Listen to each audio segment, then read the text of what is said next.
Hazrat Abdullah radiyallahu anhu says, on the day of the conquest of Makkah, Allah's Apostle sallallahu alaihi wasallam entered Makkah from the high route, and he had got Hazrat Osama bin Zaid to sit behind him on the mount, and Hazrat Bilal was accompanying him, as well as Hazrat Osama bin Talha, the key keeper of the Kaaba.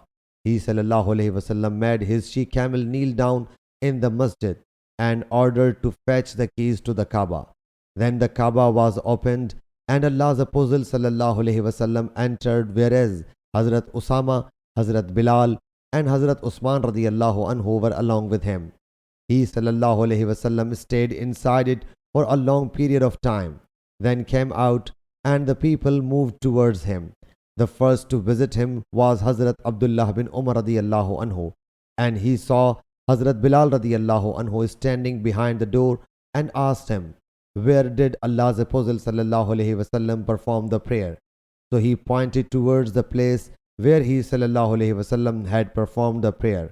Hazrat Abdullah bin Umar radiyallahu anhu said, I forgot to ask how many units he sallallahu alaihi wasallam performed.